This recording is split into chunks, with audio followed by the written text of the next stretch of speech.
Salut à tous, c'est Mathieu, j'espère que vous allez bien. Bienvenue sur ma chaîne BookTube pour une vidéo Mon carnet livresque.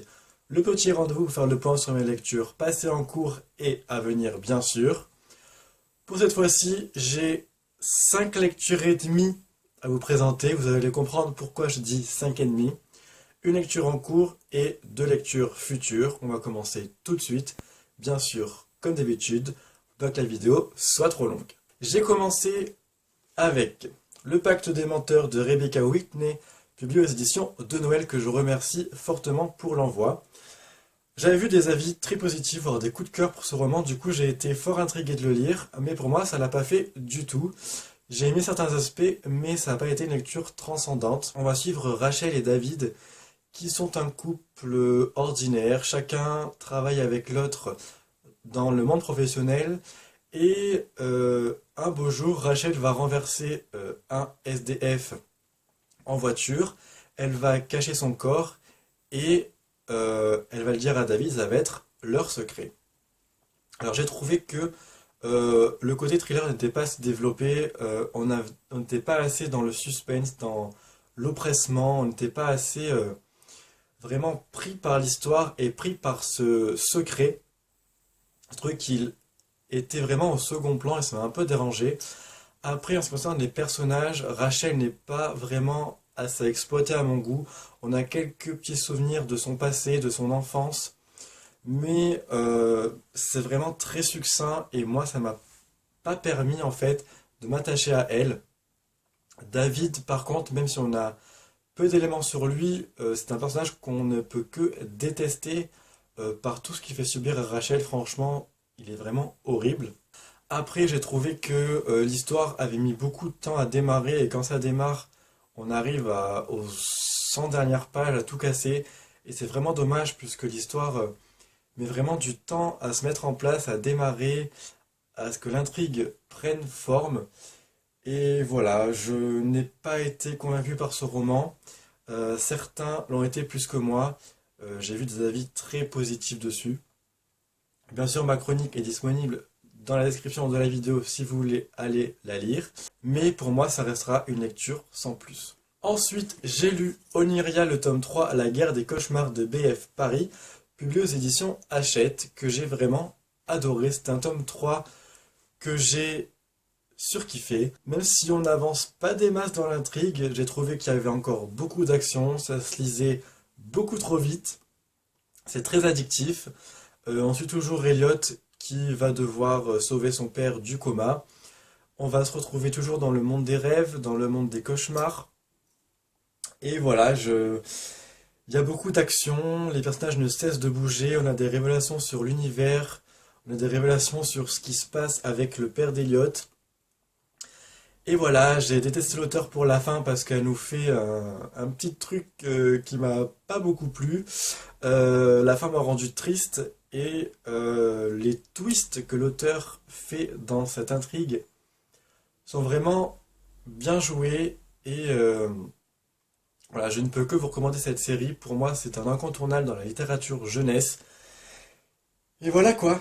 En fait, cet univers, c'est un univers un petit peu doudou, même s'il est un peu plus sombre, ce tome, par rapport au précédent.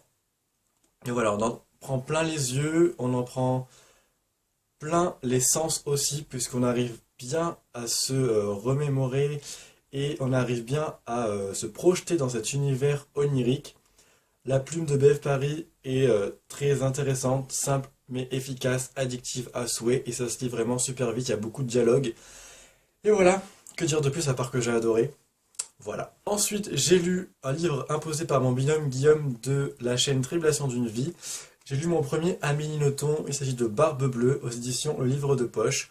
J'ai bien aimé, mais sans plus. C'est un remake du conte Barbe Bleue. On va suivre Saturnine, si je dis pas de bêtises. Je crois que c'est ça son prénom. Qui va en fait prospecter à une colocation avec un homme assez mystérieux qui s'appelle Don Elemirio. Et en fait, cet homme est connu pour avoir fait disparaître les femmes de ses précédentes colocations. Voilà, je n'en dirai pas plus, mais la relation qui va se nouer entre eux deux m'a beaucoup plu. Elle fait beaucoup réfléchir sur la confiance, sur le respect de l'autre, que ce soit dans une relation amicale ou amoureuse. Et la fin est aussi sympathique, même si j'avais pensé que l'auteur irait beaucoup plus loin dans son remake du Conte de Barbe Bleue. Voilà, j'ai bien aimé le style aussi, je pensais avoir du mal avec l'écriture de l'auteur, mais en fait pas du tout. Voilà, donc je pense lire un autre roman pour me faire mon propre avis sur ces autres romans, pas rester sur un roman que j'ai aimé mais sans plus. Voilà, si vous avez des suggestions sur les romans de Amélie Nothomb, dites-le moi dans les commentaires, ça me fera toujours plaisir et les rajouterai à ma wishlist. Ensuite, j'ai lu en numérique Necromantia, l'épisode 1, je me rappelle plus du titre, Le bouclier magique, je crois, de Ross Beryl, publié aux éditions CKR Éditions. Et ça va sortir en fait le 23 janvier. Je mets la photo de couverture maintenant. C'est un premier épisode qui fait 39 pages et que j'ai bien aimé. Bien sûr, on n'a pas encore tous les éléments concernant les personnages, l'univers, l'intrigue qui va se développer au fur et à mesure des épisodes qui vont sortir de l'année 2016. Mais l'auteur nous plonge directement dans l'action, ce qui permet de retenir le lecteur dans le récit et dans la future intrigue qui va se développer. On en a aperçu de l'univers qui, moi, me plaît bien, c'est de la dark fantasy. Je ne suis pas très fantasy, mais là, je pense que ça va me plaire. Il y a un petit peu de magie, un petit peu de créatures un petit peu bizarres et sombres. Et donc, ça me plaît beaucoup. Voilà, je ne peux pas vous en dire plus, c'est qu'un épisode qui fait 39 pages. Voilà, je suis très curieux de lire la suite et je vous recommande fortement de vous jeter dessus quand ça va sortir le 23 janvier. Ça fera 99 centimes l'épisode, donc franchement, c'est pas trop cher.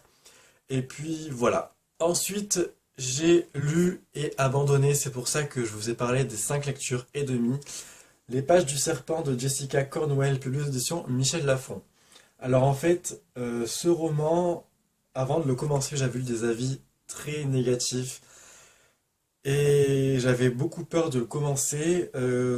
Quand j'ai lu les 70 premières pages, je me suis dit que ça allait peut-être le faire puisque j'avais été fortement intrigué par ce qui se passait, par les personnages, par l'univers thriller ésotérique qui moi me bottait beaucoup. Et en fait, plus j'avançais dans le roman, plus je l'arrêtais et plus j'avais du mal à vouloir y revenir. Et voilà, au bout de 200 pages, à la moitié, j'ai décidé d'arrêter parce que je ne comprenais pas tout sur l'univers. Le personnage principal qui s'appelle Anna n'est pas assez développé pour moi.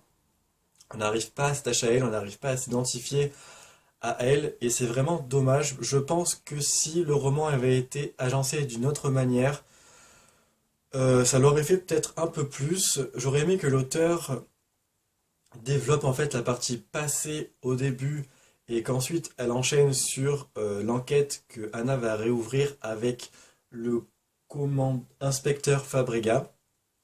J'aurais aimé aussi que l'auteur explique un petit peu plus son univers, qu'elle s'attarde plus sur certains détails qui moi, enfin ça m'a plu mais j'ai pas tout compris. Donc voilà, en plus la plume moi m'a beaucoup plu parce qu'elle est très incisive, très percutante et les descriptions qu'elle fait des meurtres, c'est assez gore. Et voilà, il y avait une atmosphère qui était un peu créée, une atmosphère sombre, oppressante. Et voilà, c'est dommage parce que je pense qu'il y avait tous les éléments pour que ce soit un très bon roman. Mais vu que c'est un petit peu fouillis, ben, ça l'a pas fait pour moi. Donc tant pis. Je suis en train de lire Le Feu secret de T.J. Dougherty et Karina Rosenfeld, publié dans la collection R. J'en suis à la moitié, ça me plaît beaucoup, les personnages sont beaucoup attachants, l'univers est très intriguant, on est dans le balbutiement de la découverte de l'univers et franchement j'adore.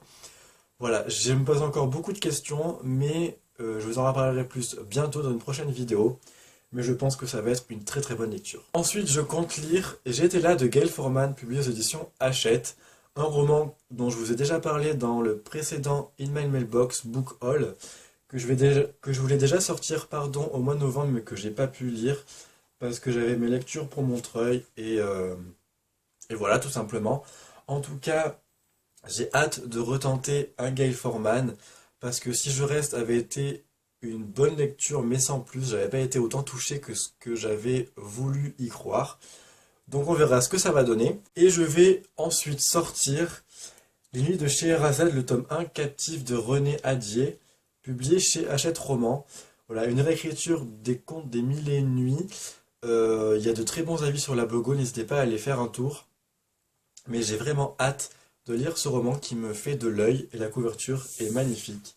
Donc voilà, j'espère que ces romans me plairont. Voilà, c'en est fini pour cette vidéo, j'espère qu'elle vous aura plu. N'hésitez pas à me dire si vous avez été tenté par certains romans ou si vous avez envie de ne pas lire certains. Je pourrais comprendre avec les deux petites déceptions que j'ai eues en novembre. En tout cas, je souhaite de passer une très bonne semaine, un très bon week-end. Je ne sais pas quand cette vidéo va être postée. Faites de très belles lectures et je vous dis à très bientôt pour une prochaine vidéo. Bye bye.